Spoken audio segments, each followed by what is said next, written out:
নমস্কার। যাদবপুর ইউনিভার্সিটি থেকে একটা রিক্রুটমেন্ট নোটিফিকেশন পাবলিশ হয়েছে। তো চলুন ডিটেলস নোটিফিকেশন দেখে নেওয়া যাক। তো নোটিফিকেশনটি পাবলিশ হয়েছে two engage guest faculty members in the department of adult continuing education and extension. ইন্টারভিউর মাধ্যমে নিয়োগ করা হবে। ইন্টারভিউটি হবে 22/4/2025 সকাল 11টাতে। কোথায় হবে? কমিটি রুম নাম্বার 2, অরবিন্দ ভবন, Jadavpur university, Kolkata 7,32,000।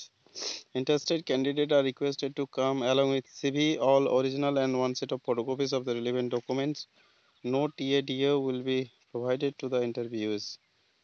Qualification key: MA in Journalism and Mass Communication. Subjects: Media Law and Ethics, Media Management, Film and Videography, Television Practical, Gender Communication, Media, Society and Culture, Science and Technology Communication. Qualification দেখুন, MA in journalism, mass communication আর allied subject with PhD অথবা NET অথবা SET. Salary দেবে প্রতি ঘন্টায় 500 টাকা, honorary সাম্মানিক salary. তো এই ছিল আজকের ভিডিওতে আপডেট। ভিডিওটি পছন্দ হলে চ্যানেলটিকে সাবস্ক্রাইব করবেন। দেখা হচ্ছে নেক্সট আপডেটে। ততক্ষণের জন্য বাই বাই।